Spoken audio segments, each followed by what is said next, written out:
लगता है या आपका आईएएस और आईपीएस में आपको रावण दिख रहा है?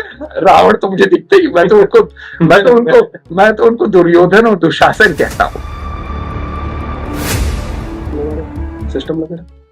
सिस्टम में कौन, मतलब सिस्टम तो सिस्टम होता है ना। सिस्टम, ये मुझे इस बात समझ में नहीं आती। सिस्टम होता है क्या? भगवान से टपक नहीं आता है सिस्टम? तो सिस्टम कौन, मतलब कौन आदमी जिम्मेदार है, कौन डिपार्टमेंट जिम्मेदार है? ये मैं डिपार्टमेंट लगा रहा है वो कौन है, तो नाम बताएं ना। तो आप तो एक तरह से शिखंडी हो गए। मारवाड़ी में कहावत है, तेरा हमेशा घर ना खरो करो, तो ते घर में ना मजबूत हो सो तो बस ते बाहरली पंचायत। उसमें नहीं, ऐसी बात नहीं है। हमारी एजेंसियों का इतना अच्छा हाल नहीं है, बहुत बेहाल है, ठीक है। अब ये ना बोलिए। पर मुझे पता है, मैं आईपीएस की नौकरी किया हूँ, मेरे साथी हैं, ठीक है। जरा यहीं पे आप उनकी 5 रिपोर्ट पढ़ लीजिए, तो बड़ी बड़ी बातें उस क्षेत्र में मत करिए। आप जुम्मा विधायक हैं, आपका झुकाव है भाजपा के लिए, लेकिन भाजपा आपको अपनाता नहीं है। कोई बड़ा नेता, शायद अमित शाह आपको पसंद नहीं किए, या कोई बड़ा नेता आपको देख के लगा कि कुछ ज्यादा ही युवा है, अभी कच्चा है। आबादी क्या है आप बताइए, अर्थव्यवस्था क्या है आप बताइए, मुद्दे क्या है, दिक्कतें क्या है। कौन सी गाड़ी चलाते हैं? गाड़ी तो जो भी अतुल जी ले आएंगे उसमें बैठ के चल। मैं तो भाई पैदल चलता हूँ। आपके साथ पैदल ही सही। नहीं, कौन सी गाड़ी, मैं तो नहीं था आपके साथ। क्योंकि आरोप तो बड़े हैं, लोगों ने बताया भी है कि आपको जो है बॉर्डर के पार से पैसे आ रहे हैं, आप जो है पहुंच जाते हैं लंदन, और जो है मिलते हैं संदिग्ध लोगों से। क्योंकि भारत में लोग बिल्कुल जलेबी बनाने लगते हैं, मुझे जलेबी बहुत पसंद नहीं। हमारे यहाँ तो काम करने का कोई इनाम नहीं, ना करने की कोई सजा नहीं, बल्कि ना करो, कोई डिसीजन ना लो। अगर अफसर किसी फाइल पे साइन नहीं करेगा तो कोई गलती नहीं होगी तो प्रमोशन होता रहे। तो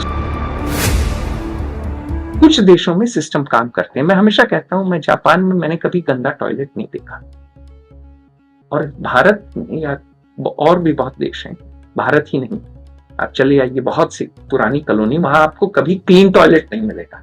हर मास का आदमी है दोनों जगह। क्यों? आप कह सकते हैं कि भाई भारत का आदमी गंदा है, मैं ये वो नहीं मानता। तो अगर हम माइक बनाने लगे, इस तरह की चीजें बनाने लगे, तो आप भी चौड़े हो जाएंगे, आपका भी भाव कांग्रेस में जैसा हो जाएगा। बिल्कुल ठीक। तो राजस्थान में आप जो कह रहे हैं, जो एक मुद्दा बार बार आ रहा है आपके, कि जॉब चाहिए। मैं कह रहा हूं जॉब चाहिए तो आपको इकोनॉमी बढ़ानी होगी। उस पर आपने चिंतन मंथन किया है कि राजस्थान की इकोनॉमी के लिए, आपके क्षेत्र की इकोनॉमी के लिए आप तो सांसद लड़े, उस पर भी बात करेंगे। सांसद बनने के लिए चुनाव लड़े, क्या करना चाहिए?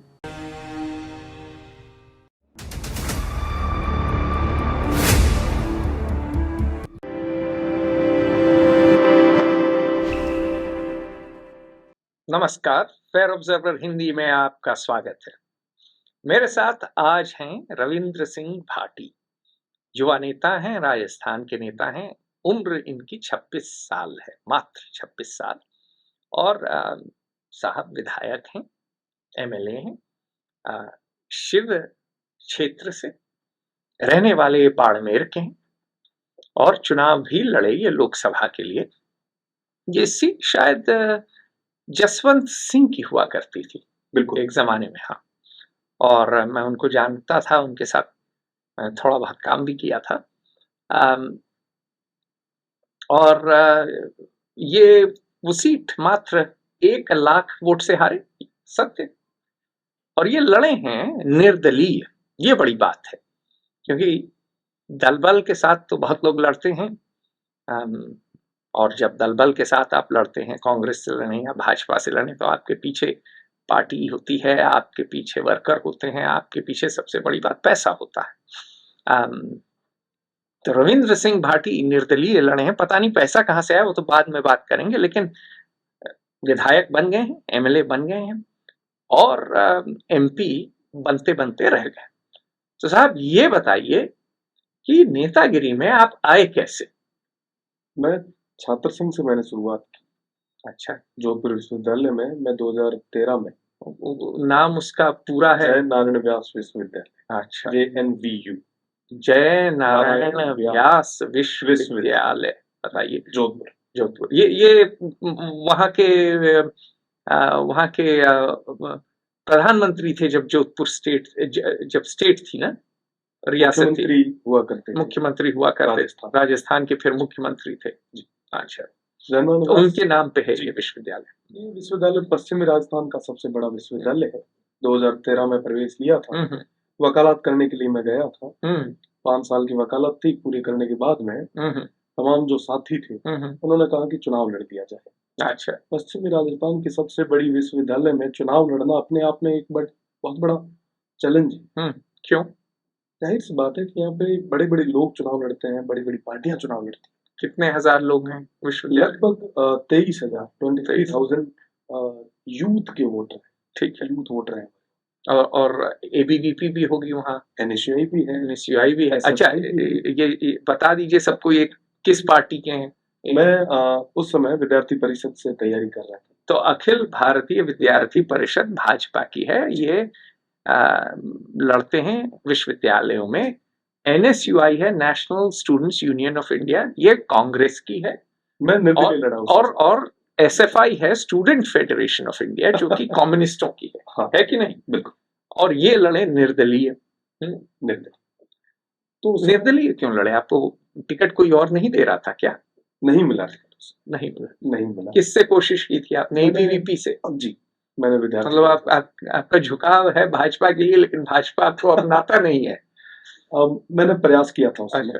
हो नहीं पाया क्योंकि कोई बड़ी शख्सियत या कोई बड़ा गॉडफादर नहीं था मेरे साथ। अच्छा, एक साधारण से परिवार से निकल के आए और जब चुनाव। पिताजी क्या करते हैं? मेरे आपके अध्यापक हैं। अध्यापक हैं। माता जी गृहिणी? गृहिणी। चलिए, ठीक है। पिताजी गांव में ही पोस्टेड है। पॉलिटिकली कभी कोई किसी से अटैचमेंट रहा नहीं। तो चुनाव लड़ने के लिए आगे आए और क्यों लड़े? छात्रों के साथ। क्यों लड़े? सबसे बड़ी चीज की यूथ की और स्टूडेंट्स की जो प्रॉब्लम्स थी, मैंने बहुत नजदीक से क्या प्रॉब्लम्स थी? सबसे बड़ी चीज यूनिवर्सिटी में जो समस्याएं होती है वो प्रवेश परीक्षा और परिणाम की होती है।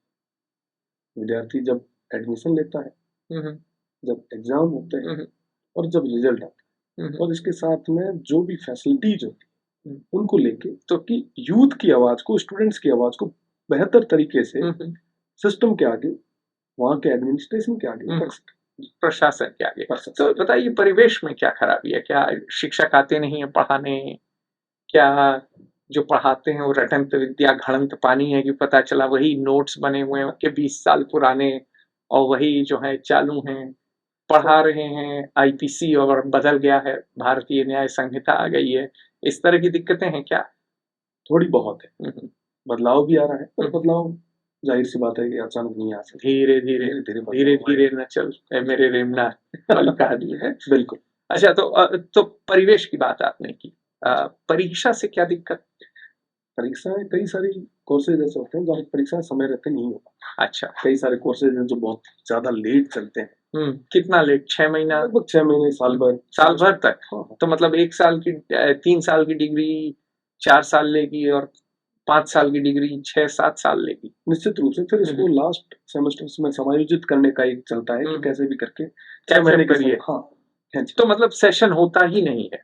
लोग करते क्या है? समस्या है। नहीं करते क्या है? सेशन नहीं हो रहा है तो लोग कर क्या रहे हैं? जाहिर सी बात है कि जो रेगुलर क्लासेज है या जो प्रोफेशनल कोर्सेज है उनकी रेगुलर क्लासेज लगती है। अच्छा। उसके अलावा जो रेगुलर कोर्सेज में अगर बात करूं BA की, BCom की, तो इनकी क्लासेज बहुत कम लगती है यूनिवर्सिटी में।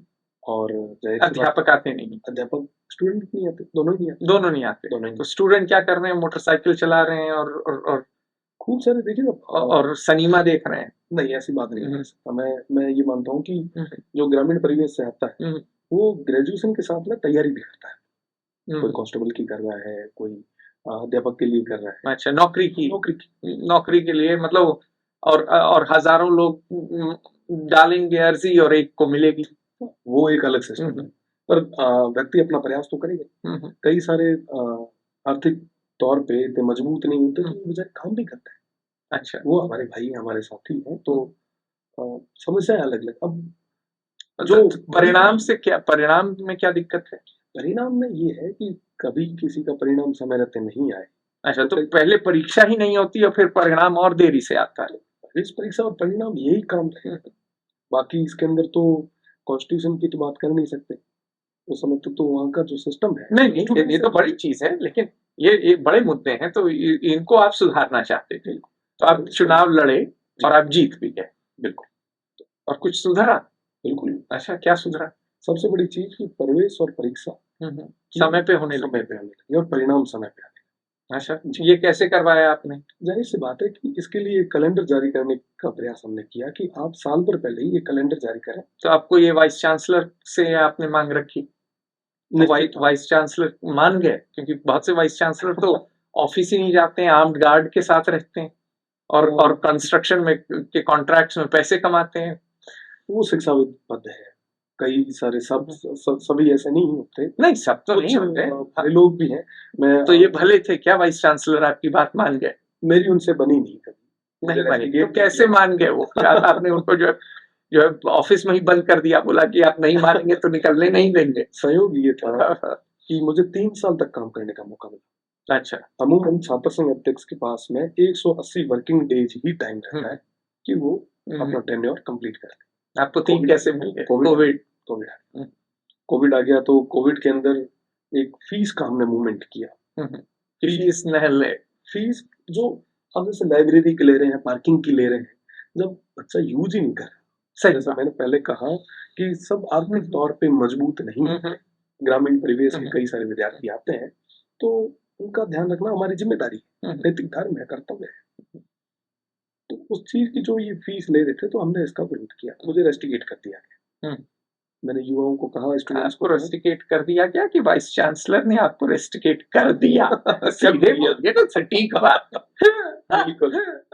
और बोला बेटा निकाले, हाँ शाणा बन रहा है। निश्चित तौर पे रेस्टिकेट किया। रेस्टिकेट किया तो हम सभी ने पूरे राजस्थान भर में एक मूवमेंट तैयार किया और विधानसभा का घेराव किया। मैं पहली बार विधानसभा में उस दिन घेराव मतलब आप तोड़ के घुस गए अंदर? विधानसभा का घेराव एक सांकेतिक घेराव। नहीं, आपने क्या किया? मतलब बस बैठे रहे कि अब घुस गए? नहीं, यहाँ पे कैपिटल हिल में जैसे लोग घुसे थे। वो एक अलग ये एक जाहिर सी बात है, संविधान मंदिर है, एक पवित्र परिसर है, इसकी मर्यादा हमें रखनी। निश्चित तौर पे स्टेट पूरा इसकी तरफ देखता है, जनता के लिए फैसले यहाँ होते हैं। तो गवर्नमेंट हॉस्पिटल एक यहाँ पे जो कमिश्नरेट के आगे एक सर्कल है, हम लोग यहाँ पे इकट्ठे हुए और हमने 22 गोदाम तक एक मार्च किया। आगे पुलिस ने बैरिकेडिंग कर रखी थी। प्रशासन ने कहा कि आप अपनी मांग। कितने हजार लोग थे? लगभग 25 से 30 हजार। 25 से 30 हजार यूथ स्टूडेंट थे। जी, बिना किसी मतलब हमारे यहाँ लखनऊ यूनिवर्सिटी में 40 साल के छात्र नेता होते थे, वो भी यूथ कहलाते थे। अब आप तो 26 के हैं, आपके यूथ और स्टूडेंट कितनी उम्र के थे? नहीं, हमारे सारे हमारी उम्र के ही थे। मैं लखनऊ विश्वविद्यालय से पढ़ा हूँ, तो हमारे समय लखनऊ विश्वविद्यालय में विद्यार्थी विद्या की अर्थ ही बहुत उठाते थे। और मतलब सरस्वती माता को ले जाके गोमती के किनारे फूंक देते थे, राम नाम सत्य है, सरस्वती माता मस्त है। क्योंकि कोई जो है उस समय हमारे यहाँ पढ़ाई का माहौल नहीं था, गुंडागर्दी बहुत थी, मार पिटाई होती थी। अब फर्क है, मर्डर भी होते थे, 6 मर्डर हो गए थे कैंपस पे लखनऊ में। अब फर्क है, बेहतर है पहले से। कम से कम गुंडागर्दी कम हुई है लखनऊ विश्वविद्यालय में। पढ़ाई अब तक बहुत सुधर नहीं पाई है, मैं दुख के साथ कहूँगा।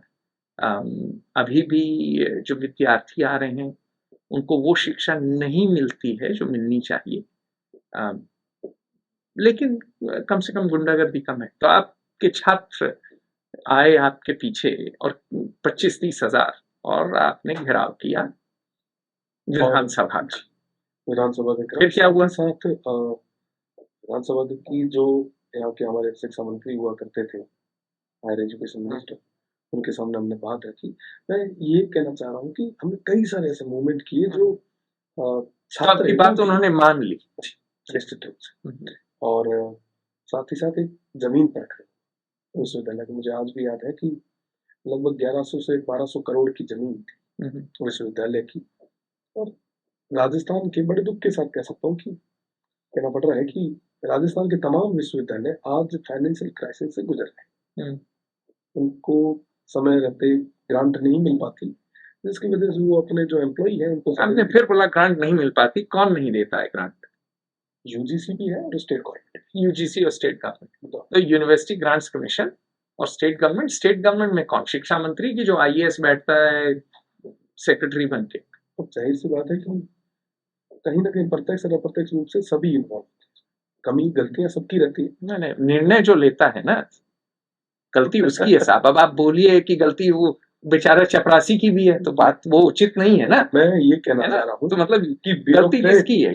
गलती होगी मुख्यमंत्री की, गलती होगी मिनिस्टर की, शिक्षा मंत्री की, और गलती होगी सेक्रेटरी बाबू, भले ही वो फाइनेंस सेक्रेटरी हो जो पैसा ना दे रहे हो, या एजुकेशन सेक्रेटरी हो, या प्रिंसिपल सेक्रेटरी हो, क्योंकि सबको पता है कि इस देश में सारी सत्ता असल में आईएएस के हाथ में है। मुख्यमंत्री, प्रिंसिपल सेक्रेटरी और चीफ सेक्रेटरी और एक आध और आईएएस ऑफिसर, यही तो चलाते हैं। तो मैं ये कहना चाह रहा हूँ कि सरकार सत्ता चाहे कोई चलाए, मैं यूनिवर्सिटी का स्टूडेंट हूँ, तो आपको फाइनेंशियल क्राइसिस है और ये लोग दे रहे हैं पैसे। मैं ये चाहूंगा कि मेरे जो एग्जाम्स है वो टाइम पे हो, मुझे जो फैसिलिटी गवर्नमेंट दे रही है वो समय पे दे। साथ ही साथ अगर मैं छात्र नेता की हैसियत से अगर बात करूं, तो हमारा धर्म, हमारा कर्तव्य ये बनता है कि हमारी जो वो प्रॉपर्टी है जिसने हमें राजनीतिक पहली सीढ़ी, पहला पायदान दिया है, उसकी सुरक्षा हम करें।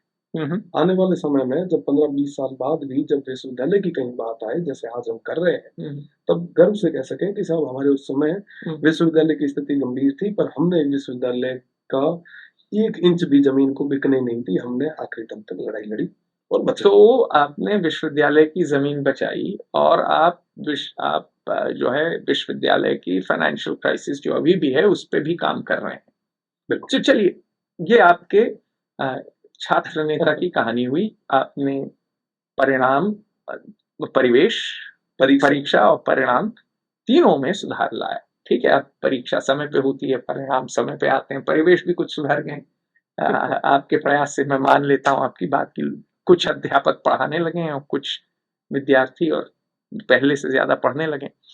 अब आते हैं कि आप विधायक कब बने, कैसे बने और क्यों बने? 3 दिसंबर 2022 को परिणाम आया और तब आप विधायक बन गए, शिव की जनता के आशीर्वाद के साथ और ईश्वर के आशीर्वाद के साथ। सबसे कम उम्र का राजस्थान विधानसभा का सदस्य बनने का मुझे मौका। अति उत्तम, बधाई हो। तो ये आपने बता दिया, कब कैसे बने जरा ये बताइए, क्योंकि आप निर्दलीय हैं, तो भाजपा ने आपको टिकट नहीं दिया दोबारा। मैंने प्रयास किया। फिर क्या हुआ, क्या कौन रूठ गया? तो कई सारी चीजें होती है, ये बड़े स्तर के मामले होते हैं, ये निर्णय बड़े स्तर के होते हैं। बड़े स्तर के मतलब आप कोई बड़ा नेता, शायद अमित शाह आपको पसंद नहीं किए, या कोई बड़ा नेता आपको देख के लगा कि कुछ ज्यादा ही युवा है, अभी कच्चा है। मुझे नहीं पता क्या हुआ, पर टिकट नहीं मिला, मुझे ये पता है। चलिए, आपको फल पता है। तो चलिए, आपको टिकट नहीं मिला, आपने प्रयास किया, तो आप निर्दलीय लड़े। पैसे कहाँ से आए? जाहिर सी बात है कि जब जनता खुद चुनाव लड़ने के लिए आगे आती तो पैसों की जरूरत नहीं। देखिए, ये कहानी, मैं देखिए मेरी भी उम्र हो गई, मैं टकला हो गया, ये कहानी मैं जरा मानता नहीं, क्योंकि मैंने बहुत ज्यादा चुनाव देखे हैं और मेरे बड़े मित्र जीते हैं। मेरे खुद माँ का परिवार राजनीति में रहा है। देखिए, पैसे तो लगते हैं राजनीति में। जो क्राउड सोर्स्ड फंडिंग की बात आप कर रहे हैं, बिरले होते हैं, इक्का दुक्का हो पाते हैं, और वो एडवांस्ड इकोनॉमी में आसान है। इस देश में मुझे परसों में, हाँ, शनिवार को किसी ने बताया कि चंडीगढ़ जैसे शहर में लैंड 50-50 में होता है, मतलब 50 ब्लैक 50 वाइट। तो हर हमारे जैसे देश में चुनाव में थोड़ा पैसा तो लगता है साहब, तो कहीं से तो आए होंगे। निश्चित रूप से पैसा लगता है, पर जैसा मैंने पहले कहा कि अगर लोग खुद चुनाव लड़े, अगर मेरे क्षेत्र के लोग खुद जब रविंद्र बन के मेहनत करें तो निश्चित रूप से कम लगेंगे, कम, बहुत कम लगे। अच्छा, कितने लगे?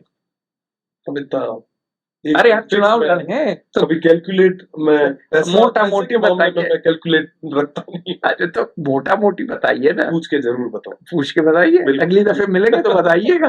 निश्चित रूप से, तो मेरे थोड़े पहले सवाल होते हैं। नहीं जरूरी भी, हाँ तो मतलब हम भी सीख रहे हैं ना आपके साथ में। अच्छा, तो साहब, तो पैसे आप कह रहे हैं कम लगे क्योंकि लोगों ने स्वेच्छा से और श्रद्धा से आपके लिए काम किया, प्रचार प्रसार किया, लोगों ने एक विश्वास किया अपने भाई पे, बेटे पे, और बिना किसी पॉलिटिकल ग्राउंड के एक आने वाला युवा जो स्ट्रगल कर रहा है, एक अध्यापक के लड़के को उन्होंने सांसद बना दिया, एमएलए बना दिया, सांसद नहीं है, आप बन जाएंगे सांसद भी, चलिए विधायक बना विधायक बना दिया। अच्छा ये बताइए, ठीक है आप बन गए, कैसे बने तो आपने बता दिए, क्यों बने? मेरी जो कॉन्स्टिट्यूंसी है वो पश्चिमी राजस्थान की आखिरी कॉन्स्टिट्यूंसी, उसके आगे पाकिस्तान, मुनाबाव आपने सुना होगा, गडा रोड सुना होगा, ये तमाम जो क्षेत्र है ये मेरी कॉन्स्टिट्यूंसी में, मैं जहाँ जन्मा हुआ, वहाँ के लोग मेरे अपने, और वहाँ की जो स्थिति है वो दिन ब दिन बद से बदतर होती जाए। तो अब मैं आपको रोकता हूँ, आप बताइए आबादी क्या है, आप बताइए अर्थव्यवस्था क्या है, आप बताइए मुद्दे क्या हैं, और आप बताइए, आपने अभी दिक्कतों की बात की, दिक्कतें क्या है? 3 लाख आबादी वोटर्स, उसके अलावा अगर हम टोटल आबादी को काउंट करें तो लगभग आप कह सकते हैं कि 5-6 लाख के आसपास बच्चों से लेकर, क्योंकि 18 साल के बाद के एलिजिबल होते हैं, बस आगे वाली जो पीढ़ी उसको मिला के कहें तो लगभग 5-6 लाख लोगों का वो मेरा परिवार है। और तो 5 लाख आबादी, 3 लाख वोटर, क्षेत्रफल कितना है? लगभग एक कोने से दूसरा कोना 200 किलोमीटर, सबसे ये पूर्व पश्चिम उत्तर दक्षिण, लगभग उत्तर दक्षिण, और पूर्व पश्चिम कितना है? पूर्व पश्चिम भी आप लगभग कह सकते हैं 100 किलोमीटर के आसपास, तो 200/100, काफी बड़ी कॉस्ट, काफी बड़ी है भाई, मतलब आपको गाड़ी का ही खर्चा लग जाएगा। कौन सी गाड़ी चलाते हैं? गाड़ी तो जो भी तुलसी ले आएंगे उसमें बैठ के चल, मैं तो भाई पैदल चलता हूँ। आपके साथ पैदल ही सही। नहीं, कौन सी गाड़ी, मैं तो नहीं था आपके साथ, तो गाड़ी तो आप चला रहे होंगे, चुनाव आप लड़ नहीं सकते पैदल चल के, और खासकर अगर गर्मी है तब तो आप मर ही जाएंगे उस धूप में। तो कौन सी गाड़ी? तो गाड़ी तो उस समय खूब सारी थी, मेरे पास स्कॉर्पियो भी है। स्कॉर्पियो में तो गाड़ियों का शौक है क्या? हाँ, अच्छा, ऐसी बात है, युवा हूँ, गाड़ियों का शौक तो रखूंगा।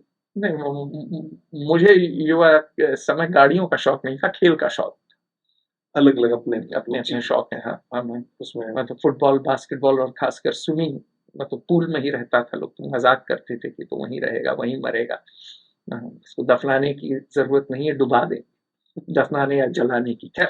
आपको उम्र वो तो देखिए आएगी, लेकिन ये बताइए, तो गाड़ियों का शौक है, गाड़ी, लेकिन पैसा कौन दे रहा था गाड़ियों का? गाड़ी का ही खर्चा काफी आ जाता है, कहाँ से स्कॉर्पियो आई भैया? क्योंकि आरोप तो बड़े हैं, लोगों ने बताया भी है कि आपको जो है बॉर्डर के पार से पैसे आ रहे हैं, आप जो है पहुंच जाते हैं लंदन, और जो है मिलते हैं संदिग्ध लोगों से। मैं तो सभी लोगों को कई बार कह चुका हूँ खुले मंत्रों से, आज आपके ब्रॉडकास्ट से वापस उनको याद दिला रहा हूँ कि आज भारतवर्ष के अंदर कई सारी एजेंसियां काम कर रही, जांच करो, सबको पता है, सबको पता है। अगर कोई चीज, अगर कोई ऐसा मूवमेंट होता तो जाहिर सी बात है डिटेक्ट हो जाता कब कहीं। कोई आदमी, कोई परिंदा भी पर मार सकता है क्या? नहीं नहीं, ऐसी बात नहीं है। हमारी एजेंसियों का इतना अच्छा हाल नहीं है, बहुत बेहाल है, ठीक है। आप ये ना बोलिए। पर मुझे पता है, मैं आईपीएस की नौकरी किया हूँ, मेरे साथी हैं, ठीक है। जरा यहीं पे आप उनकी 5 रिपोर्ट पढ़ लीजिए, तो बड़ी बड़ी बातें उस क्षेत्र में मत करिए। आप जुम्मा विधायक हैं। जुम्मा विधायक नहीं साहब, एजेंसियों की बड़ी विवरण मत करिए, जांच करवाएं। ठीक है। तो आप कह रहे हैं कि अगर दाल में काला है तो लोग बात करने के बजाय अपनी एजेंसियां जिनको पैसा देते हैं आप, उनसे जांच करा लें, ठीक। चलिए, लेकिन मेरा प्रश्न आपने जवाब दीजिए कि पैसा कहाँ से आया दिसंबर से सितंबर तक काफी महीने हो गए, हाजत था अभी तक। अच्छा चलिए, ठीक है, वो गई, वो बात गई हो गई। आप बताइए, ये गाड़ियां आपको दे कौन रहा था? क्योंकि आप तो कमा रहे नहीं, आप इंडस्ट्रियलिस्ट अभी हैं नहीं, आप फाइनेंसियर नहीं है, आप जो हैं, ऐसा नहीं है कि आपकी करोड़ों की वकालत की प्रैक्टिस है। ठीक बात, ठीक। तो आप बताइए कि देखिए कहाँ से आ रही थी ये बढ़िया गाड़ियां, कौन दे रहा था? जो बढ़िया गाड़ियां आ रही, नगर सेठ दे रहे थे क्या? नगर सेठ वगैरह नहीं, मेरे जो युवा हूँ, यूनिवर्सिटी में रहा हूँ, छात्र संघ अध्यक्ष रहा हूँ, हाँ, तो कई सारे भाई मेरे साथी हैं। तो उनके पास पैसा कहाँ से आ रहा है? उनके परिवार क्या करते हैं? प्रयास कर रहे होंगे, मेहनत कर रहे हो कि पिताजी का पैसा उड़ा रहे हैं आप पे? किसी का भी कर रहे हैं, पर मेरे लिए तो कर ही रहे। अच्छा, तो आप ये कह रहे हैं कि आप लोकप्रिय इतने हैं कि आपके जो, मैं लोकप्रिय नहीं हूँ, आपके जो प्यार, उनका प्यार है, जो भी आपके साथी गण, जैसे शिव जी के गण होते हैं सब होते हैं उनपे, आपके कुछ गण, उनके पास बढ़िया गाड़ियां हैं और आप उनपे आरूढ़ हो जाते हैं, जैसे अर्जुन अपने रथ पे चढ़ जाते थे। उनका ये प्यार है, ठीक है। चलिए, तो वो आपकी गाड़ियों का हो गया चर्चा। तो आप क्षेत्र आपका फल बड़ा है। आप ये बताइए, अर्थव्यवस्था, मुद्दे और दिक्कतें। जाहिर सी बात है कि रेगिस्तान में सबसे बड़ी समस्या जो है पानी, उसके बाद में शिक्षा, चिकित्सा और तो दिक्कतों की आप दिक्कतों की बात करें, फिर इन दोनों पे भी मुझे बताइए दिक्कतें, क्योंकि ये सब जुड़ी हुई आपस में, सब कनेक्ट है। पानी से स्वास्थ्य जुड़ा है, बिल्कुल, स्वास्थ्य से शिक्षा और तमाम चीजें, बिल्कुल। पहला तो निरोगी का है। पानी की कमी है, बिल्कुल, वो तो सबको पता है, कई सालों से वो और खराब हुई है। हाँ, ठीक कह सकते हैं, क्योंकि वाटर टेबल तो नीचे ही जा रहा है, वो भी नीचे है। इसके अलावा हमारे जो पुराने रिसोर्सेज थे उनके मेंटेन हम कर नहीं पाए। हाँ, बावड़ियां वगैरह जो थी, हाँ, बेड़ियां थी आपके यहाँ, बेड़ियां के, तो वो सब उसमें वो मेंटेन नहीं है, तो जब बारिश होती है तो पानी कैप्चर नहीं हो रहा है। ठीक, चलिए, वो मान लिया। शिक्षा, गांव में स्कूल हैं, स्कूल्स हैं, अध्यापक आते हैं, शिक्षक नहीं इसलिए है क्योंकि पश्चिमी राजस्थान के बॉर्डर पे एकदम रिमोट एरिया में कोई अध्यापक क्यों है? तो लोकल कोई लड़का नहीं आप पढ़ा सकता वहां, उसको नौकरी नहीं दे सकते? नौकरी लगभग कम है। नहीं, कोई तो पढ़ा लिखा होगा गांव में लड़का, वो अपना व्यापार कर रहे हैं, काम कर रहे हैं। उसको अगर नौकरी मिल जाए शिक्षक की, तो उसके लिए एग्जाम फाइट करना पड़ेगा। तो एग्जाम स्टेट लेवल पे है। तो क्या एक नई प्रणाली बनाए कि अगर अध्यापक नहीं है तो लोकल हायर कर लें? इसके लिए एक शिक्षा मित्र का भी प्रपोजल जो अभी चल रहा है, हम ये प्रयास कर रहे हैं कि ज्यादा से ज्यादा टीचर्स को मोटिवेट करके उस क्षेत्र में, जो बाहर से लोग हैं जो अभी बैठे हैं उनको, लेकिन फिर आप बाहर वाले पे निर्भर। देखिए, मैं ये सवाल आपसे इसलिए कर रहा हूं क्योंकि मैंने बहुत केस देखे और कई जगह स्कूल लोकल लोग चलाते हैं। ठीक बात है, ठीक, कि आपका इलेक्टेड मेयर है वो चलाता है, वो रिक्रूटमेंट करता है, ठीक है, कुछ जगह धांधली होती है, लेकिन क्या है कि वहां उनको अध्यापकों की कमी नहीं होती। चूंकि भारत में हम चलाते हैं राज्य जयपुर से, लखनऊ से, तो जो दूर दराज के इलाके, गांव देहात के इलाके हैं, वहां टीचरों की कमी हमेशा रहती है, क्योंकि लोग पोस्टिंग करा के लखनऊ आना चाहते हैं, शहर आना चाहते हैं, ये दिक्कत है। तो इसका सलूशन क्या कंट्रोल, मैं कहता हूं स्टेट कैपिटल में होना चाहिए, कि क्या समय आ गया है कि वो कंट्रोल दे दें डिस्ट्रिक्ट में ना? क्योंकि आप समझ रहे हैं बात, क्योंकि आपको प्रॉब्लम का आपको निदान चाहिए ना, और कई जगह वो निदान हो चुका है। ऐसा नहीं है कि आप स्कूल के, रवांडा में मैं गया हूं, रवांडा के जो है सरकार को मैं जो है एक आध दफे उन्होंने मुझे बुलाया भी था ट्रेनिंग वगैरह कराने के लिए, उनके डिप्लोमेट्स और बाकी सरकारी लोगों से मैं मिला हूं। और रवांडा के हर गांव में अध्यापक है साहब। राजस्थान क्या रवांडा से गया गुजरा है? नहीं। तो वो कमी तो पूरी हो सकती है अगर दिमाग लगा। तो आप कह रहे हैं उसके लिए आपके सुझाव मैं जरूर लूंगा। और दूसरी चीज की आपको ब्रॉडकास्ट में भी कह रहा हूँ कि आप एक बार मेरे उस क्षेत्र के लिए अवश्य आऊंगा मैं। हाँ आऊंगा, देख के जाऊँ, बिल्कुल दूंगा, क्योंकि मैं बिना देखे नहीं दूंगा सुझाव। पहले मैं आऊं देखूं। पर आप कह रहे हैं शिक्षक अध्यापक की कमी है, तो सोचते हैं तो उसका फिर आपसे मैं कहूंगा सुझाव सोचिए। ठीक, फिर आपके यहाँ चिकित्सालय हैं हर गांव में, प्राइमरी हेल्थ केयर सेंटर है, या 2-3 गांव के लिए? 2-3 गांव के लिए एक है, हर गांव में होना पॉसिबल नहीं। बहुत बड़ा इलाका है, इलाका भी बड़ा, लोग ढाणियों में। बिल्कुल हम प्रयास कर रहे हैं कि ज्यादा से ज्यादा वहां पे ले जा पाए, क्योंकि फ्लोराइड और तमाम ये जो चीजें, अच्छा, क्योंकि पानी बहुत नीचे से जो समझ से निकाल रहे हैं, तो बीमारियां भी उसकी वजह से बढ़ रही। तो प्राइमरी हेल्थ केयर सेंटर में आ जाते हैं चिकित्सक कि वो भी कमी हो रही? वो भी, क्योंकि वो भी वही स्टेट से है, कंट्रोल वही स्टेट से। तो फिर वो तो दिक्कत ले दे के यही आ जा रही है कि कंट्रोल यहाँ किसी आईएएस के हाथ में है और लोकल नेता के हाथ में नहीं है। जाहिर सी बात है कि आपको डॉक्टर्स वहाँ पे अपॉइंट करने पड़े, ऐसे जो डेडिकेट होके काम करें। कई सारे हैं जो पुराने लोग जो डेडिकेट होके काम करते थे, वो वहीं बस गए। आज के समय में मैं ये समझ रहा हूँ कि मैंने कई सारे डॉक्टर से बात की, मैं बैठता भी हूँ उनके साथ में। हमारे उस एरिया का हेल्थ स्ट्रक्चर को थोड़ा सा इम्प्रूव करने के लिए हम हर संभव प्रयास भी कर रहे हैं। मैंने पूछा कि क्या समस्या आ रही, क्यों नहीं रहे? 35-40 साल तक हमने पढ़ाई की, अब जाके हमें उस रिमोट एरिया में जहाँ पे नेटवर्क भी नहीं है, वहाँ पे रहने को कहे तो हमारे लिए एक बहुत बड़ा वो चैलेंज हो जाता है। तो हम लोग वहाँ पे रह नहीं, तो जाहिर सी बात है कि समस्याएं खूब है। इसका निवारण एक हमने ये प्रयास किया।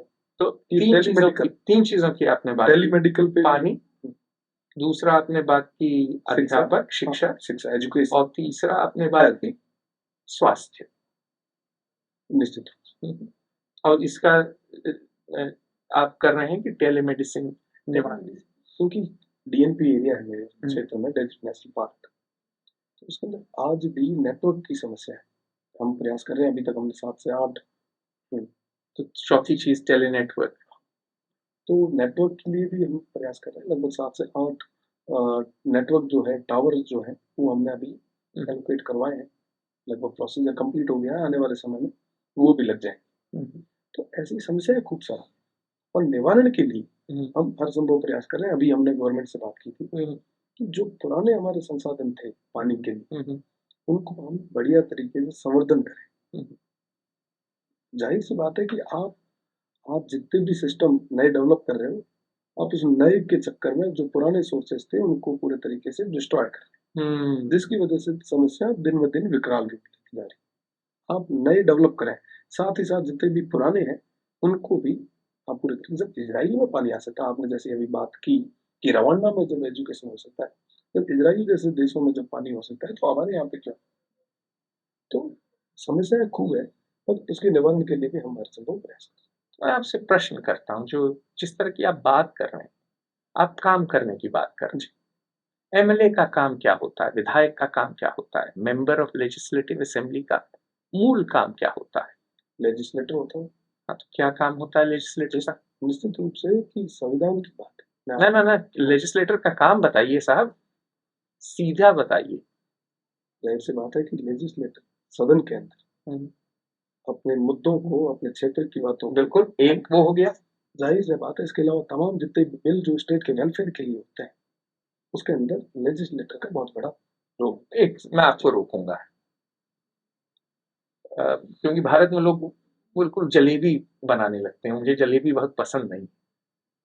लेजिस्लेटर का नाम बता देता है काम क्या है। लेजिस्लेटर का काम है लेजिस्लेट करना, कानून लिखना।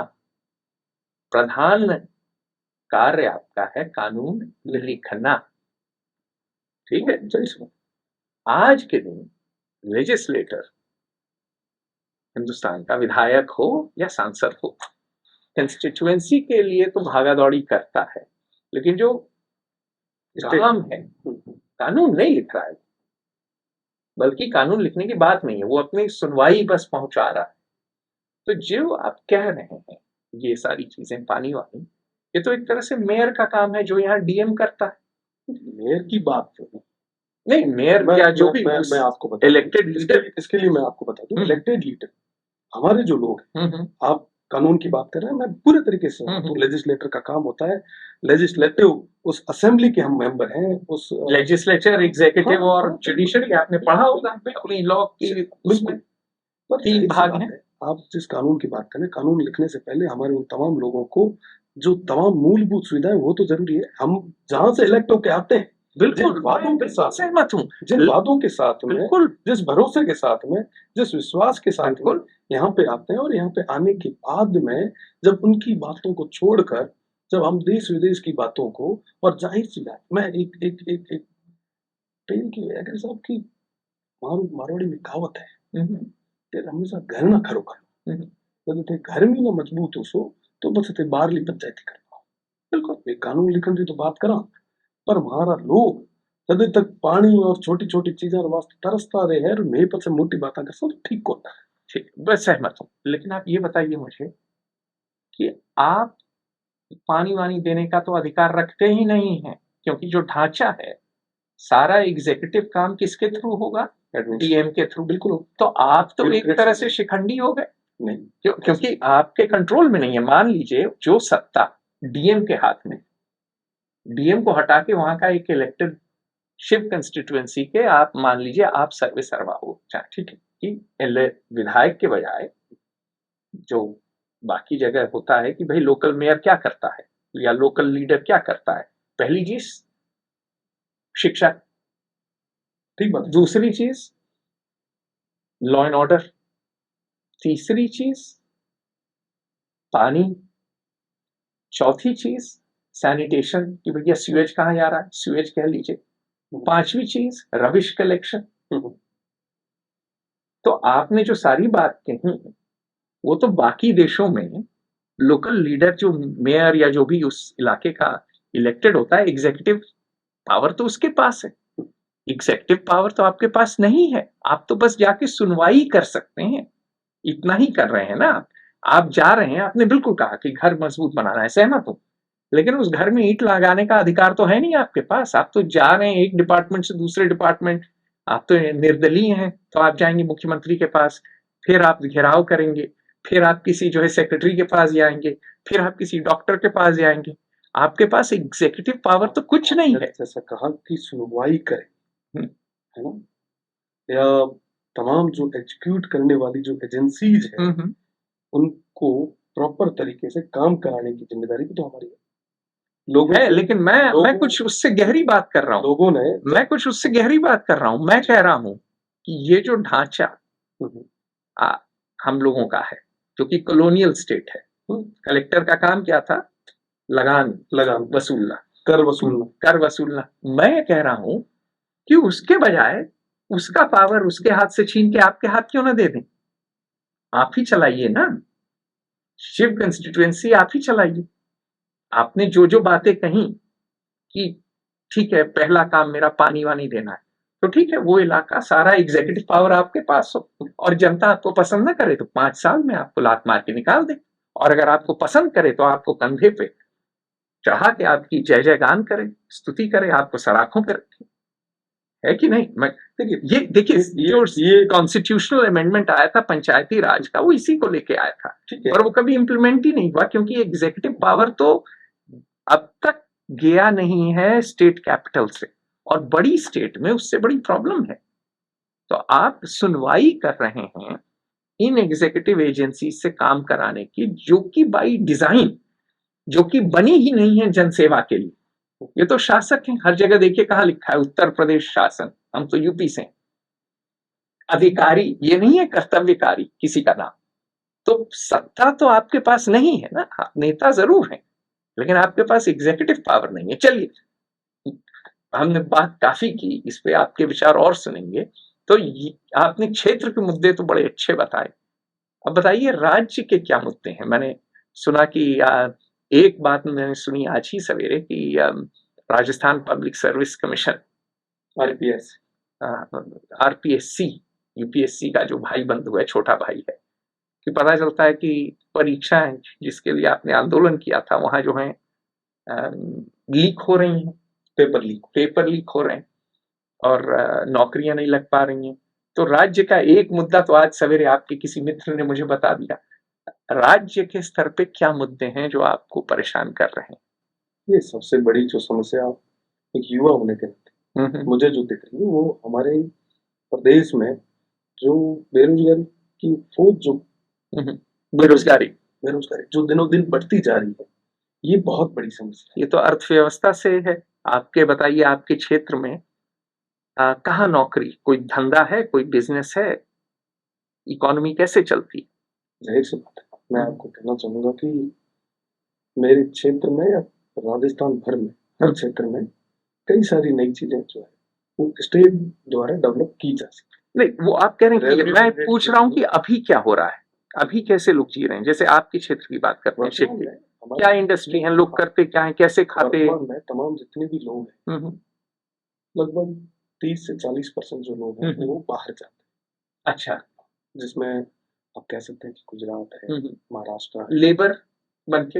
हाँ, शुरुआत सारे नीचे से करते हैं पर धीरे तो एक तरह से आप केरल की तरह हैं। केरल के लोग गल्फ चले जाते हैं लेबर करने और फिर पैसा वापस भेजते हैं, उनकी रेमिटेंस इकोनॉमी है। हमारे यहाँ से कई सारे सेठ साहूकार भी हुए। अच्छा, कुछ आपके एंटरप्रेन्योर भी हैं? हाँ, बिल्कुल, निश्चित तौर पे। वो क्योंकि आप तो मारवाड़ में तो मारवाड़ी लगभग पूरे देश नामी गिरामी है, असम तक में बिजनेस कर रहे हैं, लेकिन सब अलग, कुछ बिजनेस कर रहे हैं, कुछ लेबर कर रहे हैं, जीविकोपार्जन के लिए लोग बाहर आ रहे हैं, एक चीज ठीक, और फिर पैसा वापस भेजते हैं घरों में, ठीक है, रेमिटेंस हो गया। कुछ लोग जो बाहर नहीं जा रहे वो खेती बाड़ी करते हैं। खेती में तो पानी कहाँ है, सुनिए, तो जहाँ पानी है थोड़ा बहुत वहां पे तो अच्छी फसल हो जाती है। क्या उगा? जीरा है, जीरा है, इसबगोल है, तमाम। अच्छा, इसबगोल की खेती आपके हैं? हाँ, सबसे बड़ी चीज जीरा होता है। जीरा अच्छा। आसपास के क्षेत्र में धीरे धीरे अनार भी होने लग गए। अच्छा, अनार भी होने लगे, वो तो उससे तो कमाई ज्यादा होती होगी, अनार से अच्छी कमाई होती। पर काफी एरिया आप कह सकते हैं कि 70% एरिया जहाँ है पानी नहीं है, 30% जहाँ है वहां पे ये सब। इसके अलावा मैं बात करूं तो जो पानी नहीं है वहाँ तो बरसात की खेती, उसमें क्या उगाते हैं? बाजरी, गवार, मूंग, मोट, है, उससे चल जाता है काम, लोगों को खाने भर का मिल जाता है कि नहीं? लोगों को खाने भर का मिल जाता है। सबसे बड़ी चीज कि गांव के लोगों को उनकी डिमांड बहुत कम है। हाँ, बात सर, कम चीजों में गुजारा कर लेते। और धीरे धीरे जैसे जैसे अब डिमांड्स बढ़ने लगी है तो लोग अलग अलग क्षेत्र में अपने प्रयास करने लग गए। एक दौर होता था जब एक गांव में मुश्किल से एक आधी कोई गाड़ी होती थी या एक आधा कोई ठेकेदार हुआ करता था। ठेकेदारी का काम है, कोई भी कंस्ट्रक्शन का काम एक आधा आदमी किया करता। ठेकेदार बड़े मिलते हैं वैसे आपके जयपुर में? जयपुर में तो होंगे, मैं जयपुर कम रहा। हाँ, मैं एक उदाहरण दे रहा हूँ आपको। नौकरी वाले प्राइवेट जॉब्स में बहुत कम लोग थे। एंटरप्रेन्योर स्टार्टअप का जो तो दौर तो था ही नहीं। ना, हम तो समाजवादी अर्थव्यवस्था थे जी, क्योंकि चाचा नेहरू ने सोशलिज्म चुना और इंदिरा गांधी ने तो बिल्कुल ही जिसे कहिए कि सोशलिज्म ऑन स्टेरॉइड्स चुना। जो नहीं, वो बहुत अहम बात है, क्योंकि उसका प्रभाव नौकरियों पे पड़ा और उन्होंने उस समय चुना जब चीन ने ढील दी कि भैया आप धंधा कर सकते हैं, व्यापार कर सकते हैं, तो मैन्युफैक्चरिंग पूरी की पूरी दुनिया की चीन को चली गई और हमने बिजनेस का और इंडस्ट्री का गला घोंट दिया। तो लोग उसको हवा में उड़ा देते हैं और मैं बार बार नेताओं से कहता हूं कि अगर आपकी तिजोरी खाली है, कुछ नहीं कर सकते आप, अर्थव्यवस्था नहीं है आपकी अच्छी, तो ठीक है, आप फिर एक गरीब देश के नेता रहेंगे।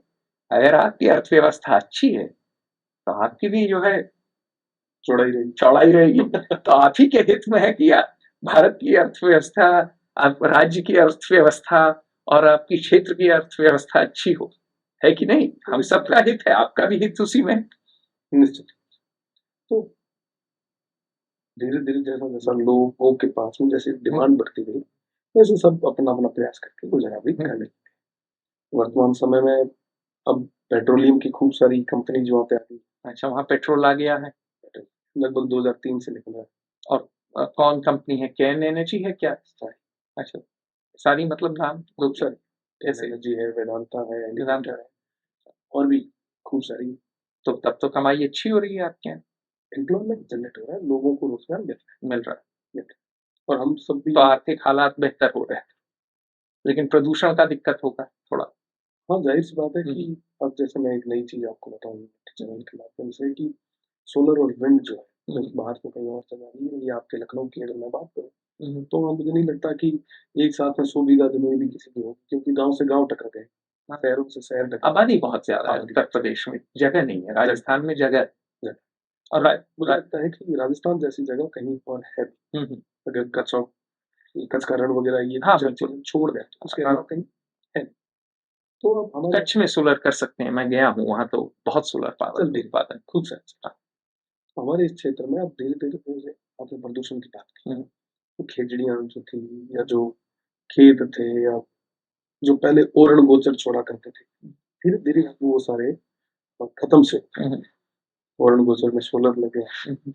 देखें तो एक तरीके से स्टेट के लिए एनर्जी डेवलप कर रहे हैं, नेशन के लिए कर रहे हैं, ठीक है। बट लोकल उस पर फर्क पड़ा है। आप कह रहे हैं कि एक और प्रगति हुई है, लेकिन उससे प्रगति से नुकसान भी, दिक्कतें भी आई। अभी हमने बात की कि सब हीट वेव कि टेम्परेचर जो है हमारा 50 डिग्री जा रहा है। बिल्कुल। दूसरी तरफ हम पेड़ लगा भी रहे हैं, पर पेड़ों को लगाने के बाद में हम कभी संभालते नहीं पेड़ कितने रहे। संभालने की जिम्मेदारी किसकी? निश्चित रूप से जो लगा रहा है उसकी। तो कौन लगा रहा है? हम लगा रहे हैं सर, लोग लगा रहे हैं, लोग लगा रहे हैं, सिस्टम लगा रहा है।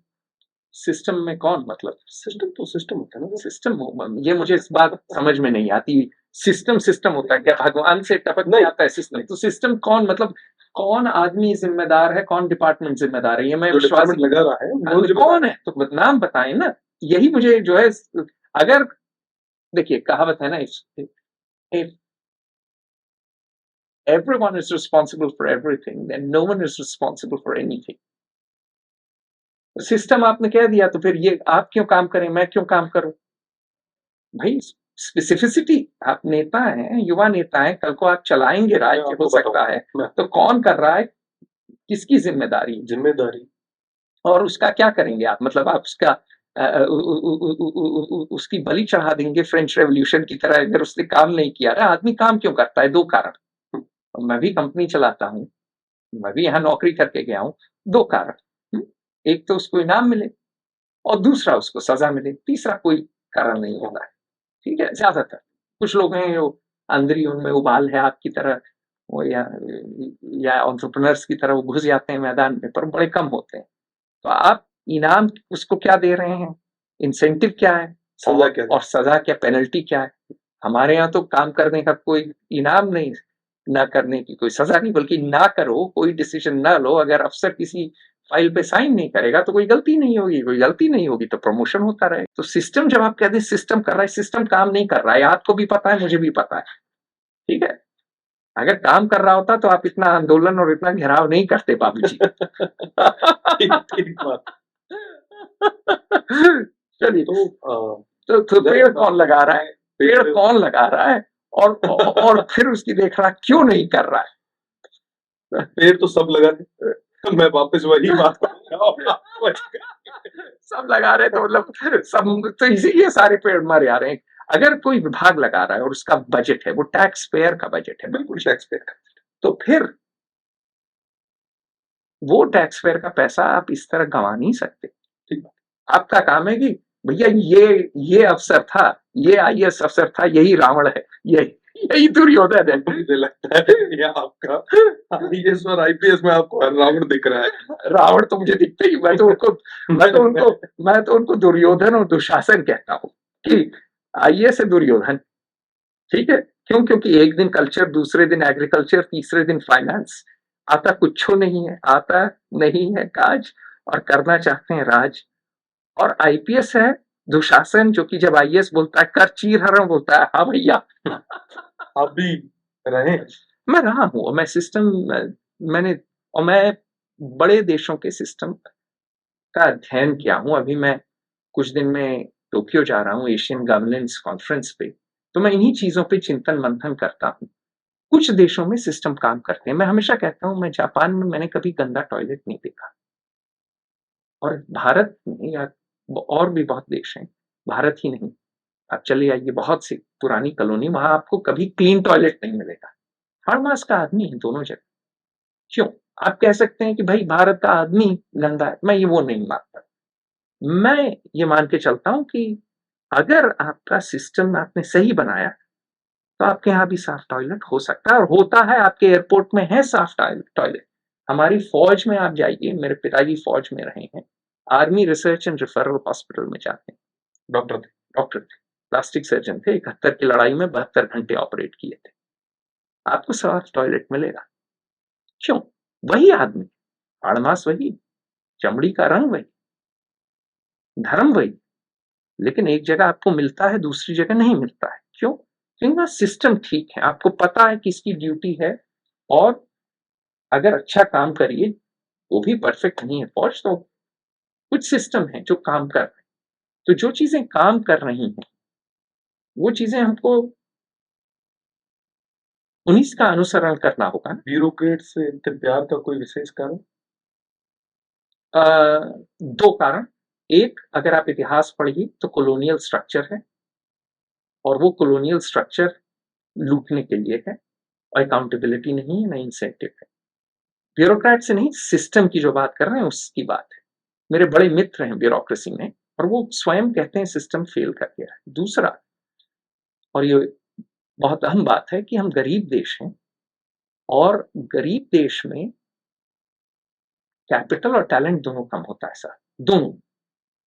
तो उसका एलोकेशन बहुत जरूरी, और जो सिस्टम है ये दोनों मिस एलोकेट करता है। तो सिस्टम की बात करते हैं। मान लीजिए कोई लड़का जांबाज है, भाषाओं में अच्छा है, उसको होना चाहिए RAW, आप उसको लगा दीजिए डिफेंस अकाउंट सर्विस में, फिर बोलिए ये काम नहीं कर पा रहा है। तो आप स्विमर जिसकी 6.5 फुट हाइट है, उससे करा रहे हैं जिम्नास्टिक्स जिसमें चाहिए हाइट 5 फुट 5 इंच की, फिर आप कह रहे हैं कि भैया इसका सिर क्यों फट रहा है?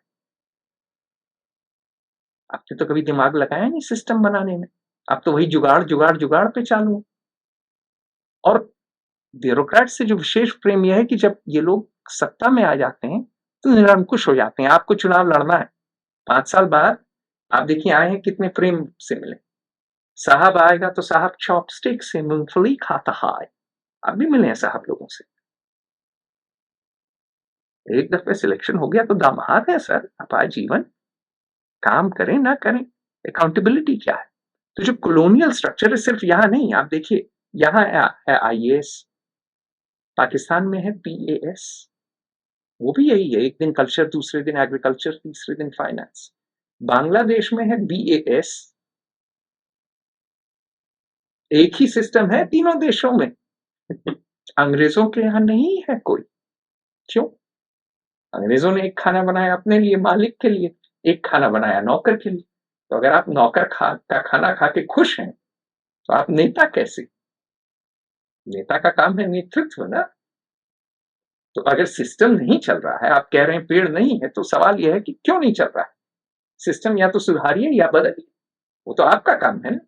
हम तो बाहर बैठे हैं, हम तो बस टिप्पणी कर सकते हैं, चिंतन मंथन कर सकते हैं, फेयर ऑब्जर्वर है, आपको ऑब्जर्व कर सकते हैं साथ तो बात आते हैं राज्य के बेरोजगारी, बात घूम के लाते। तो अर्थव्यवस्था आपके राज्य में अच्छी हुई है, लेकिन उसके बाद भी बेरोजगारी की दिक्कत है। तो ग्रोथ है बट जॉबलेस ग्रोथ है, या लेस जॉब ग्रोथ है। जाहिर सी बात है कि अब एकदम से गवर्नमेंट जो नौकरियां हैं वो नहीं दे सकती। कैसे दे? नहीं दे सकती। ये एक समझने की बात है। गवर्नमेंट तो टैक्स लेके पैसा आता है, जाहिर सी, और अगर बहुत ज्यादा नौकरियां दे दी तो कंगाल हो जाएगा। कुछ नहीं। हमारे स्टेट के। फिर रोड कैसे बनेंगे, स्कूल कैसे खुलेंगे, बाकी चीजें कैसे नहीं नहीं होंगी। तो हम क्यों नहीं प्राइवेट जॉब्स है या स्किल पे है, जो एंटरप्रेन्योरशिप है, जो स्टार्टअप। आपने चाइना की बात की स्टार्टिंग में, आपने कहा कि सब उन्होंने अपने दरवाजे खोल दिए। डंग जियाओपिंग ने खोले थे और कहा था it doesn't matter if the cat is black or white as long as it catches mice. इसीलिए मर गए वो, इसीलिए इतिहास में उनको 100 साल 500 साल बाद भी लोग पढ़ेंगे। राजनीति में वो भी थे। तो ऐसी बात है कि स्टार्टअप आज के समय में कोई बच्चा अगर कोई नया काम करने चाहता है तो उसको हाथ से छीन लेते हैं, कहते हैं कि जा तू तैयारी कर, ये किताब है, ये पढ़, ये वापस नौकरी के लिए। नौकरी कहीं ना कहीं वो बदलाव की आप बात कर, उस बदलाव की जगह मुझे लगता है ये मैं महसूस कर रहा हूँ, मैं फील कर रहा हूँ आपसे। नहीं, आप अकेले नहीं, कई लोग ये बोल रहे हैं भारतवर्ष में।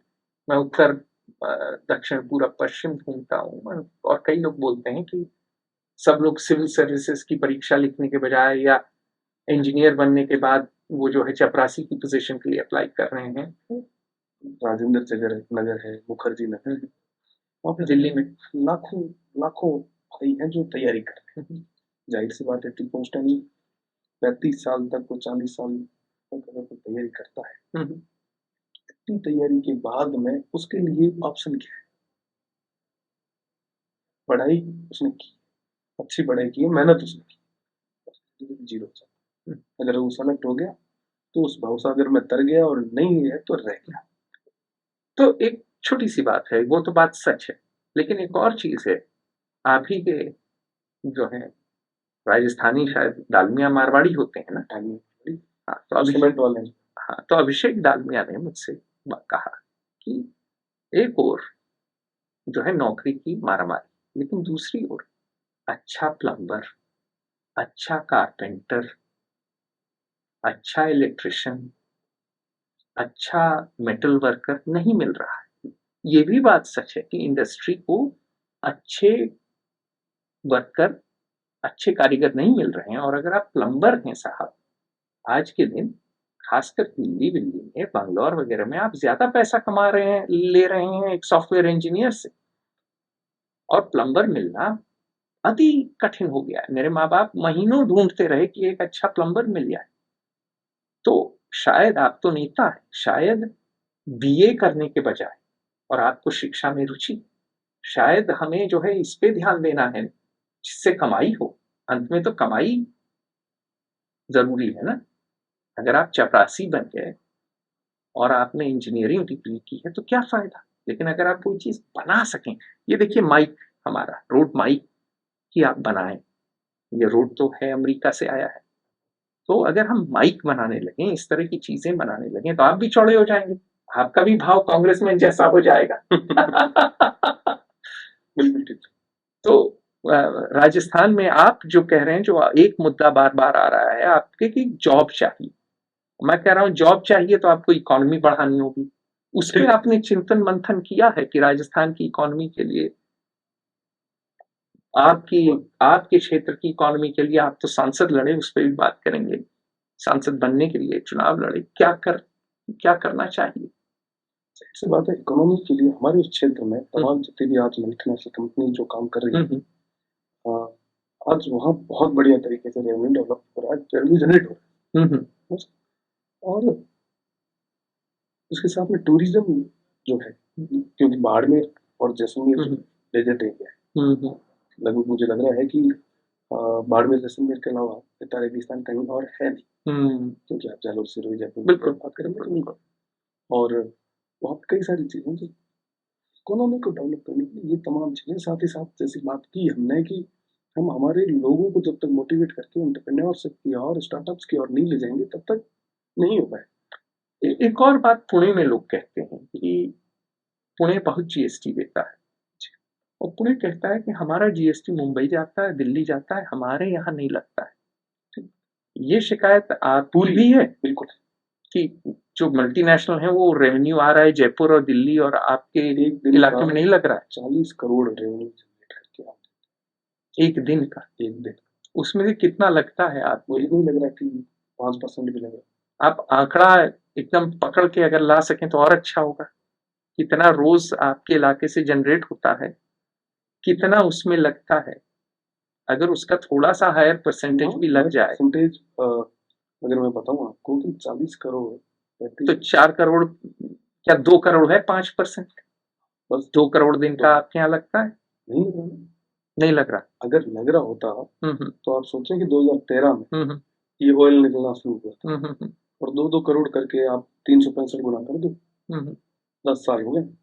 तो ये कहानी कई जगहों की है। नाइजीरिया में पूरी इंसर्जेंसी हुई थी, क्योंकि वहां भी तेल है साहब, और काफी बुरा हाल है वहां, तो लड़ाई मारकाट भी है। और वो इंसर्जेंसी इसलिए हुई थी कि जहां तेल हुआ वहां वो पैसा ही नहीं लग रहा था। तो वहां के लोग गरीब थे, उन्होंने कहा कि यार हमारा तेल है और जा रहा है लागोस।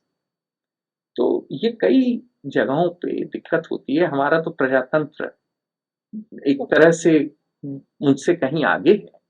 तो सवाल ये है कि विधायक के तौर पे आप ये तर्क रख रहे हैं कि उन कंपनियों का कुछ पैसा आप ही के इलाके में लगे? बिल्कुल रख रहे हैं। और कुछ दिन पहले सदन में इस चीज को मजबूती से रखा था कि साहब अब करना है। हमारे लोग सब क्या है कि हमेशा से अभावों में रहे। अच्छा, हमारे जो पूर्वज थे, हमारे जो रेगिस्तान है, काल होते थे, काल पड़ते थे, अकाल होते थे। बिल्कुल जीवन कष्टदायक है आपके इलाके में, बहुत ज्यादा विषम परिस्थितियां रही है। ये बताते थे मुझे जसवंत सिंह जी, बड़ा बताते थे कि वहां पे इसीलिए वहां के लोग मजबूत नहीं है, वो ये भी बोलते थे। और तमाम चीजें इतने साल, इतने दशक निकालने के बाद में जब थोड़े से दिन ठीक होने के आए और उस समय भी अगर ये परिस्थितियां हो तो पीड़ा और ज्यादा हो सकती है। अच्छा, तो चलिए, आपसे बात हुई क्षेत्र के बारे में, राज्य के बारे में। आप चुनाव लड़े सांसद के लिए, अब फिर टिकट नहीं दिया भाजपा ने। नहीं दिया, पर जनता ने आशीर्वाद मुझे खूब। अच्छा, तो अब आप अगला लड़ रहे हैं? जनता के उन लोगों के ऊपर है जिन्होंने अगर 100 लोग आए आपसे, अनुरोध किए, सबने निवेदन किए, तो आप लड़े आएंगे? जाहिर सी बात है कि सबसे पूछ के 100 लोगों की बात को, सबसे तो कैसे पूछ पाएंगे आप? हर घर थोड़ी जाएंगे। ओपिनियन हो जाता है, लोग आके बता देते हैं, 1000 लोग बता देते हैं। आज के समय में परसेप्शन क्या है अतुल जी के बारे में, 4 लोगों से, अलग अलग लोगों से पूछेंगे तो वो बताते बताएंगे टकला है, बहुत पैनी सवाल करता है।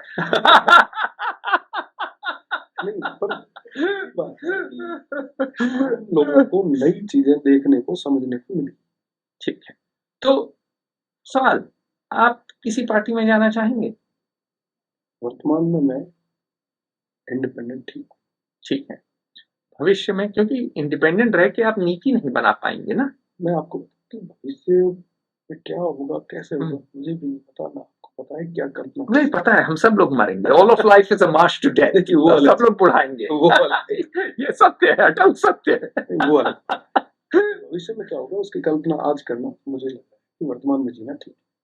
हाँ, लेकिन मैं हमेशा कहता हूँ कि अगर कुछ जरूरत से ज्यादा वर्तमान में जीते हैं और भविष्य की कल्पना नहीं करेंगे तो भविष्य होगा, भविष्य में कई सारी चीजें होगी, तो भविष्य क्या होगा पता ही नहीं। तो मतलब कुछ तो, मतलब आपको कल्पना तो देश के लिए भी करनी होगी, सिर्फ अपने लिए नहीं। आप तो नेता हैं।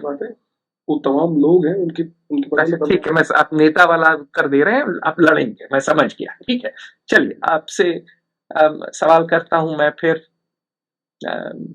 राष्ट्र के बारे में। आप सांसद के लिए लड़े, अगर आप सांसद बनते तो आप बैठते, अपने इलाके की बात भी करते, लेकिन आप देश के कानून भी, उन पे भी हाथ उठाते, वो भी आप लिखते तो नहीं, आजकल कौन लिखता है, लेकिन उन पे आपका प्रभाव रहता, ओपिनियन जरूर रहता, और आप पास जरूर करते। तो देश के बारे में कौन से 3 मुद्दे आपको रात में परेशान करते हैं, नींद नहीं आती है आपको उनके बारे में सोच? 3 मुद्दे बस। देश में आज के समय में जो स्थितियां हैं, तो 3 मुद्दे बताइए साहब, स्थितियां नहीं, 3 मुद्दे बताइए, जो कि 3 मुद्दों का चयन करिए, अहम मुद्दे जो कि आपके हिसाब से देश के लिए आवश्यक है, जो आपको रात में जगाएं। और हो सकता है आप घोड़े बेच के सोते हो, आप युवा हैं आपको कुछ परेशान नहीं कर रहा है, सब चंगा चल रहा है। कुछ लोग कह रहे हैं अमृत काल आ गया है अपना अपना जाहिर सी बात है, जैसा मैंने कहा कि आप देश जो लोग हैं हमारे, जो युवा है, मैं तो युवा हूँ, तो ठीक है। तो अब पहला मुद्दा युवा रोजगार, ठीक है, एम्प्लॉयमेंट, बहुत ज्यादा सहमत हूँ, बहुत बड़ा मुद्दा है आज के समय में। क्योंकि अंग्रेजी में कई लोग कह रहे हैं, हर आदमी बात करता है डेमोग्राफिक डिविडेंड की। मेरे एक मित्र हैं, काफी अच्छे इकोनॉमिस्ट हैं, उन्होंने कहा कि demographic dividend can easily turn into a demographic disaster. आपके पास लोग तो इतने हैं, अगर नौकरी ही नहीं है, कुछ करने को ही नहीं है, तो दंगा फसाद सब कुछ हो सकता है। हम चीजें वही आज के समय में ये तमाम जो लोग हैं, एनर्जी कहाँ लगाए? तो एनर्जी पॉजिटिव नहीं है तो नेगेटिव तो लगेगी, जिसकी वजह से आज तमाम चीजें यहाँ पे हो रही। आज के समय में देश का जो स्ट्रक्चर जो है, आज हर जगह वैमनस्य फैल। तो दूसरी चीज आपको वैमनस्य, आपको वो लगता है पोलराइजेशन जो एक दूसरे के बीच है, बहुत ज्यादा। तो एक हो गया युवा, एक हो गया रोजगार, दूसरा हो गया वैमनस्य, जिसे पोलराइजेशन कहते हैं, जो कि कई देशों में फैल रहा है सोशल मीडिया की वजह से। बांग्लादेश के अंदर जो अभी हुआ, हमें सीखना पड़ेगा, हमें देखना। यहाँ भी हो सकता है, कुछ भी हो सकता है। तो मतलब आपके मुख्यमंत्री, आपके प्रधानमंत्री दोनों खतरे में मैं ऐसी बात नहीं, मैं ये कह पर हो सकता है कि जो स्थितियां बन रही है वो ठीक नहीं। अच्छा, वैमनस्य, ठीक है, वैमनस्य आज के समय में बहुत। अच्छा, तीसरा मुद्दा, जाहिर सी बात है कि जो स्ट्रक्चर है, जिसकी बात आप प्रणाली कर रहे थे, जो जिसकी बात हम सभी करते हैं, सिस्टम, स्ट्रक्चर, प्रणाली, जिसकी बात मुझे लगता है कि गांव ढाणी में बैठा हुआ आदमी से लेके हम जो ब्रॉडकास्ट में बैठे हुए लोग सब कर रहे हैं, उसके अंदर एक सुधार की। तो ये अगर सही तरीके से आ जाए, सुधार जो आ जाए, तो मुझे लगता है कि कई सारी चीजें, कि अगर रवांडा के स्कूल में अध्यापक है, रवांडा के गांव के स्कूल में, तो राजस्थान में तो ये दिक्कत नहीं होनी चाहिए, बिल्कुल नहीं होनी चाहिए, बिल्कुल नहीं। अति उत्तम। चलिए, बड़ा अच्छा लगा आपके साथ, बड़ा समय बिताया, बड़ा मजा आया। आपसे दोबारा मिलूंगा जब मैं आऊंगा राजस्थान। कल तो मैं शिव में आता हूँ। चलिए, आपसे मिलूंगा, और बहुत बहुत धन्यवाद आपके समय के लिए।